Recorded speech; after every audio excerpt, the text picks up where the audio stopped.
ತೇಜ್ ಪ್ರಭು ನ್ಯೂಸ್ಗೆ ಸ್ವಾಗತ. ಸಂಕೇಶ್ವರದಿಂದ ಕೂಡಲ್ ಸಂಗಮದವರೆಗೆ ಮಕ್ಕಳ ಕೈಗೆ ಮೊಬೈಲ್ ಕೊಡಬೇಡಿ ಎಂಬ ಜಾಗೃತಿ ಸಂದೇಶ ಸಾರುತ್ತಾ ಸೈಕಲ್ ಭೀಷ್ಮ ಹಾಗೂ ಸೈಕ್ಲಿಸ್ಟ್ ಮತ್ತು ಸಂಕೇಶ್ವರ ನಾಗರಿಕ ವೇದಿಕೆಯ ಸಂಸ್ಥಾಪಕರಾದ ರಮೇಶ್ ಪೂಜಾರಿ ಇವರು 15 ಆಗಸ್ಟ್ 2026ರಂದು ಸ್ವಾತಂತ್ರ್ಯೋತ್ಸವದ ಶುಭ ದಿನದಂದು ಸೈಕಲ್ ಮೇಲೆ ಜಾಥಾ ಮಾಡುತ್ತಾ ಕೂಡಲ್ ಸಂಗಮಕ್ಕೆ ತಲುಪಿದರು.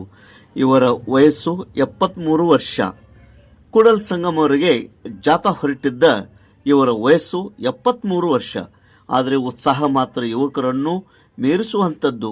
ಹಿರಿಯ ಸೈಕ್ಲಿಸ್ಟ್, ಖ್ಯಾತ ಸೈಕಲ್ ಪಟು, ಆಧುನಿಕ ಸೈಕಲ್ ಭೀಷ್ಮ ಎಂದೇ ಜನಪ್ರಿಯರಾಗಿದ್ದಾರೆ. ಸಂಕೇಶ್ವರ ದಕ್ಷ ಅಧಿಕಾರಿ ಸಿಪಿಐ ಸಾಹೇಬರಾದ ಶ್ರೀ ಗಣಪತಿ ಕೊಗನೋಳಿ ಇವರ ಸೈಕಲ್ ಜಾಥಾಗೆ ಚಾಲನೆ ನೀಡಿದರು.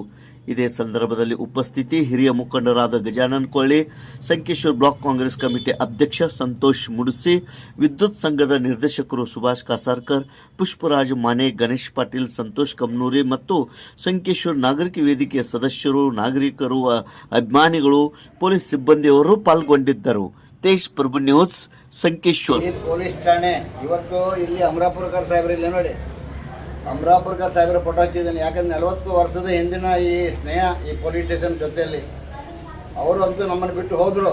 ಆದರೆ ಅವ್ರ ಮಕ್ಕಳು ಸದಾನಂದ್ ಮತ್ತು ಶಿವಣ್ಣ ಇಬ್ಬರು ನಮ್ಮನ್ನು ಈ ಥರ ಇದು ಮಾಡ್ತಾರೆ. ಅಂದರೆ ರಮೇಶ್ ಅಣ್ಣ ವೆಲ್ಕಮ್ ಅಂತಾರೆ. ಈಗ ಈ ಸೈಕಲ್ ಜಾತ್ರೆ ಇಲ್ಲಿಂದ ಪ್ರಾರಂಭ ಆದರೆ ಕೂಡಲ ಸಂಗಮಕ್ಕೆ ಹೋಗಿ ನನ್ನ ಈ ಮುಕ್ತಾಯ ಸಮಾರಂಭ ಅಮರಾಪುರಕರ್ ಮಗ ಸದಾನಂದ್ ಅಮರಾಪುರಕರ್ ಅವರೀಗ ಕ್ರೀಡಾ ನಿರ್ದೇಶಕರು ಎಲ್ಲಿ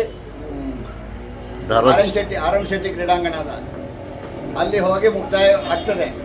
ಆದರೆ ಇವತ್ತು ಈ ಕಾರ್ಯಕ್ರಮಕ್ಕೆ ಸತ್ಯ ಹೇಳಬೇಕಂದ್ರೆ ಸಂಕೇಶ್ವರಕ್ಕೆ 55 ವರ್ಷದಿಂದ ನಾನು ಇಟ್ಟಂಥ ಪ್ರೀತಿ, ಇಲ್ಲಿ ಹಣ ಗಳಿಸಿಲ್ಲ. ಇದೆಲ್ಲ ನೀವು ನೋಡಿ, ಹಣ ಗಳಿಸಿದ್ರೆ ಇವತ್ತು ನಂದೊಂದು 4 ಬಂಗ್ಲೆ ಆಗ್ತಿತ್ತು ಈ ಊರಿನಾಗೆ. ಯಾಕಂದರೆ ಎಲ್ಲರೂ ನಮ್ಮವರೇ, ಎಲ್ಲರ ಮನೆಯ ಮಗ ನಾನು. ಆದರೆ ಎಲ್ಲರ ಪ್ರೀತಿ ದೊಡ್ಡ ಗಳಿಸಿದ್ದೇನೆ. ಎಲ್ಲರಿಗೂ ನನ್ನ ಮೇಲೆ ನಂಬಿಕೆ ಇದೆ, ವಿಶ್ವಾಸ ಇದೆ. ಇದು ನನಗೆ ಹೆಚ್ಚಿಂದು. ಮತ್ತೊಂದು ಹೇಳಬೇಕಂದ್ರೆ ಈ ಕಾರ್ಯಕ್ರಮ ಇವತ್ತು ಚಿಕ್ಕೋಡಿಯಲ್ಲಿ ನನ್ನ ಕಾರ್ಯಕ್ರಮಕ್ಕೆ ಚಾಲನೆ ಕೊಡಬೇಕಿತ್ತು. ಯಾರು ಪ್ರಿಯಾಂಕಾ ಜಾರಕಿಹೊಳಿ ಅವರು, ನನ್ನ ಆತ್ಮೀಯರು. ಅರ್ಜುನ್ ನಾಯ್ಕೋಡಿ ಅವರು ಹೋಗ್ಬಿಟ್ಟು ಹೇಳ್ತಾರೆ, ರಮೇಶ್ ಪೂಜಾರಿ ಅವರು ನಿಮ್ಮ ಚಾಲನೆಗೆ ನಾವು ಪ್ರಿಯಾಂಕಾ ಜಾರಕಿಹೊಳಿ ಕೈಯಿಂದ ಚಿಕ್ಕೋಡಿಯಿಂದ ಕೊಡ್ತೇವೆ. ಆದರೆ ನಾನಂದೆ ಅವರಿಗೆ, ಸರ್ ಸಂಕೇಶ್ವರ ನನ್ನೂರು, ಸಂಕೇಶ್ವರದ ನನ್ನ ಈ ಪವಿತ್ರ ಸಂಬಂಧ ಇದೆ. ಆದ್ದರಿಂದ ದಯವಿಟ್ಟು ನನ್ನ ಕಾರ್ಯಕ್ರಮ ನಾನು ಇಲ್ಲಿಂದ ಚಾಲನೆ ಕೊಡ್ತೇನೆ. ನಿಮ್ಮ ಊರಿಗೆ ಬರ್ತೇನೆ ಕಂಕನವಾಡಿಗೆ, ನೀವು ಬೇಕಾದ್ರೆ ನಾನು ಸನ್ಮಾನ ಮಾಡಿ ಅಂತ ನಾನು ಅವರಿಗೆ ಹೇಳಿದೆ. ಯಾಕಂತ ಹೇಳಿದೆ, ಈ ಊರಿನ ಮೇಲೆ ನನಗಿರುವ ಆತ್ಮ ಪ್ರೇಮ. ಆದ್ದರಿಂದ ಇವತ್ತು ಸೈಕಲ್ ರಮೇಶ್ ಪೂಜಾರಿ ಸೈಕಲ್ ಪಟ್ಟದ ಇಡೀ ಅರ್ಧ ಕರ್ನಾಟಕ, ಎಲ್ಲ ಕರ್ನಾಟಕಕ್ಕೆ ಗೊತ್ತಾಗುತ್ತೆ. ಯಾಕಂದರೆ ಊರನ್ನೇ ಹೆಸರು ಇದು. ಮತ್ತು ಇವತ್ತು ನಮ್ಮ ಈ ಕಾರ್ಯಕ್ರಮಕ್ಕೆ ನಮ್ಮ ಬ್ಲಾಕ್ ಕಾಂಗ್ರೆಸ್ ಅಧ್ಯಕ್ಷರಾದ ಸಂತೋಷ್ ಮುಡ್ಸಿ ಅವರು ಅಂದರೆ ಅವ್ರ ಡ್ಯಾಡಿ ನನ್ನ ಆತ್ಮೀಯ ಗೆಳೆಯರು. ಇದೆಲ್ಲ ದೊಡ್ಡ ಕತೆ. ಆದ್ದರಿಂದ ಅವರು ಇವತ್ತು ಬಂದು ನಾನು ಈ ಸೈಕಲಿಗೆ ಚಾಲನೆ ಕೊಡ್ತಾ ಇರೋದು ನನಗೆ ಭಾಳ ಸಂತೋಷ ಆಗುತ್ತೆ. ಯಾಕಂದರೆ ಇಂಥ ಹುಡುಗರು ಇನ್ನು ಮುಂದೆ ಇಂಥದ್ದನ್ನು ಯಾರು ಒಳ್ಳೆಯವರು ಯಾರು ಕೆಟ್ಟವರು ಎಂಥದ್ದಂತ ತಿಳ್ಕೊಂಡು, ಯಾಕಂದರೆ ರಾಜಕಾರಣ ಭಾಳ ಮಾಡುವುದಿದೆ ಅವರಿಗೆ. ಆದ್ದರಿಂದ ಇವತ್ತು ಬಂದು ನನಗೆ ಸಮಾಧಾನ ಪಡಿಸಿದ್ದಕ್ಕೆ ತುಂಬ ಧನ್ಯವಾದಗಳು. ಹಾಗೆ ನಮ್ಮ ಗಜಾನನ್ ಕೊಳ್ಳಿಯವರು ಅಂದರೆ ಏನು ಗೊತ್ತಾ, ಇವರು ಸಂಕೇಶ್ವರದ ಒಂದು ಸಣ್ಣ ಹುಲಿ ಇದ್ದಂಗೆ. ಯಾವಾಗಲೂ ನನ್ನ ಬಗ್ಗೆ ಒಳ್ಳೆ ಕಲ್ಪನೆ, ಯಾವಾಗಲೂ ಯಾರಿಗೂ ಗೊತ್ತಿಲ್ಲದೆ ನನ್ನ ಮನೆಗೆ ಕರೆದು ಅವ್ರ ಮನೆಯಲ್ಲಿ ನನಗೊಂದು ಕುಟುಂಬ, ಒಂದು ಸ್ನೇಹ ಇದೆ. ಅವರನ್ನು ನನ್ನ ಜೀವನದಲ್ಲಿ ಎಂದೂ ಮರೀಲಿಕ್ಕೆ ಸಾಧ್ಯ ಆಗೋಲ್ಲ. ಅದೇ ಥರ ಇವತ್ತು ಮೊನ್ನೆ ಇಲ್ಲಿಂದ ಪ್ರಮೋಷನ್ ಆಗಿ ಹೋಗಿ ಮತ್ತು ವಾಪಸ್ ರಿಟರ್ನ್ ಬಂದರು. ನಾನು ಒಂದು ಮಾಂದೇಶ್ ಬೆಳಗ್ಗೆ ಅವರ ಕಾರ್ಯಕ್ರಮಕ್ಕೆ ಹೋಗಿ ಸ್ವಲ್ಪ ನನಗೆ ಆರಾಮಿರಲಿಲ್ಲ ಇತ್ತು. ನನಗೆ ಅವ್ರ ಸನ್ಮಾನಕ್ಕೆ ಬರಲಿಕ್ಕಾಗಿಲ್ಲ. ಆದರೆ ನನ್ನ ದೋಸ್ತಿಗಳೆಲ್ಲ ಸನ್ಮಾನ ಮಾಡಿದ್ರು ಸಾಹೇಬರು. ಆದರೆ ನಿಜವಾಗಿ 50 ವರ್ಷದಿಂದ ಈ ಸನ್ಮಾನದ ಒಂದು ಮಾರ್ಗ ತೋರಿಸಿದ್ದೆ ರಮೇಶ್ ಪೂಜಾರಿ ಅನ್ನೋದಕ್ಕೆ ನನಗೆ ಭಾಳ ಖುಷಿ ಆಗ್ತದೆ. ಆದರೂ ಇವತ್ತು ಗಣಪತಿ ಸಾಹೇಬರು ಈ ಮುಖ್ಯ ಉಪಸ್ಥಿತಿಯಲ್ಲಿ ನನಗೆ ಸೈಕಲ್ಗೆ ಚಾಲನೆ ಆಗ್ತಾಯಿದೆ. ಇದು ನನಗೆ ಹೆಮ್ಮೆ ಆಗ್ತಾಯಿದೆ. ಹಾಗೆ ನಮ್ಮ ಸ್ನೇಹಿತರಾದ ಪುಷ್ಪರಾಜ್ ಮಾನೆ ಇವರು ಸಹ ಈ ಸಂದರ್ಭದಲ್ಲಿ ಬಂದು ನಮಗೊಂದು ಸ್ವಲ್ಪ ಪ್ರೋತ್ಸಾಹ ಕೊಟ್ಟಿದ್ದಕ್ಕೆ ಅವ್ರಿಗೆ ತುಂಬ ಧನ್ಯವಾದಗಳು ಹೇಳಿ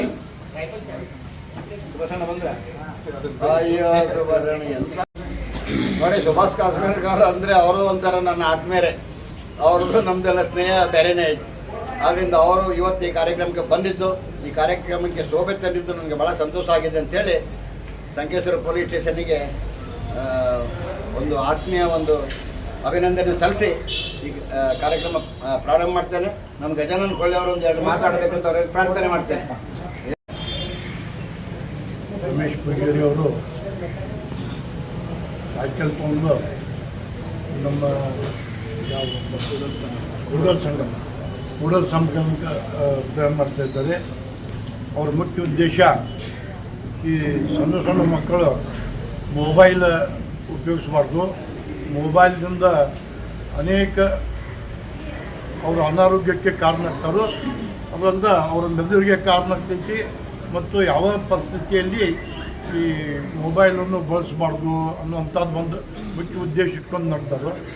ಇದಕ್ಕೆ ಮುಂಚೆ ಸಾಕಷ್ಟು ಬಾರಿ ಅವರು ಈ ಎಲ್ಲ ಕಡೆ ಇಂಥ ಸೈಕಲ್ ಪ್ರವಾಸ ಮಾಡಿದ್ದಾರೆ. ಈ ರಮೇಶ್ ಪೂಜಾರಿ ಅವರ ಹೆಸರು ನಮ್ಮ ಪಟ್ಟಣದಲ್ಲಿ ರಮೇಶ್ ಪೂಜಾರಿ ಅನ್ನೋಕ್ಕಿಂತಲೂ ಸೈಕಲ್ ಪಟ್ಟು ಪೂಜಾರಿ ಅನ್ನೋದನ್ನು ಎಲ್ಲ, ಯಾಕಂದರೆ ಸುಮಾರು 50 ವರ್ಷದಿಂದ ಅವರು ಈ ಕೆಲಸವನ್ನು ಮಾಡ್ತಾಯಿದ್ದಾರೆ. ಎಲ್ಲ ಕಡೆ ಇಂಥ ಒಂದು ಚಟಕ್ಕೆ ಬಿದ್ದಂಥ ಈ ಅವೇರ್ನೆಸ್ ಅಂಥವೆಲ್ಲ ಕಡಿಮೆ ಆಗಬೇಕು, ಅವೇರ್ನೆಸ್ ಜನರಿಗೆ ಬರಬೇಕು ಅನ್ನೋಂಥ ನಿಟ್ಟಿನಲ್ಲಿ ಇದೆಲ್ಲ ಮಾಡ್ತಾ ಇದ್ದಾರೆ. ಅವ್ರಿಗೆ ಇದೇ ಥರ ಎಲ್ಲ ಕಡೆ ಅವೇರ್ನೆಸ್ ಇನ್ನು ಮುಂದೆ ಬರ್ತಕ್ಕಂಥ ನಿರ್ಮಾಣದಲ್ಲಿ ದೇವರಿಗೆ ಅವರು ಒಳ್ಳೆ ಆಯುಷ್ಯ ಕೊಡಲಿ ಅಂತ ಹೇಳಿಕೆಯಿಂದ ಸಂದರ್ಭದಲ್ಲಿ ಮಕ್ಕಳು ಇತ್ತೀಚಿನ ದಿನಗಳಲ್ಲಿ ಮೊಬೈಲ್ ಅಡಿಕ್ಟ್ ಏನಾಗ್ತಾ ಇದ್ದಾರೋ ಆ ಒಂದು ಹಿನ್ನೆಲೆಯಲ್ಲಿ ಅದಕ್ಕೆ ಸಂಬಂಧಪಟ್ಟಂಗೆ ಜಾಗೃತಿಯನ್ನು ಮೂಡಿಸಬೇಕು. ಮಕ್ಕಳಲ್ಲಿ ಆಗಿರ್ಬೋದು, ಯುವ ಜನರಲ್ಲಿ ಆಗಿರ್ಬೋದು, ಮೊಬೈಲ್ ಗೀಳನ್ನು ಕಡಿಮೆ ಮಾಡಬೇಕು ಅನ್ನುವಂಥ ಹಿನ್ನೆಲೆಯಲ್ಲಿ ಜಾಗೃತಿ, ಸೈಕಲ್ ಜಾಗೃತಿಯನ್ನು ಏನು ಪೂಜಾರಿ ಅವರು ಇಲ್ಲಿಂದ ಸಂಕೇಶ್ವರದಿಂದ ಮುಗುಳ್ಕೊಡೋವರೆಗೆ ಕೂಡಲ ಸಂಗಮದವರೆಗೆ ಏನು ಮಾಡ್ತಾ ಇದ್ದಾರಲ್ಲ, ಇದೊಂದು ಒಳ್ಳೆಯ ಕಾರ್ಯಕ್ರಮ.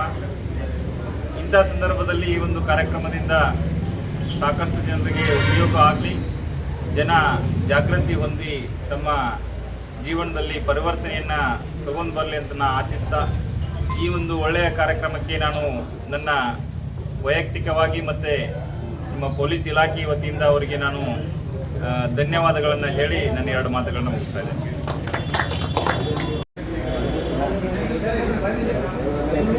All the best.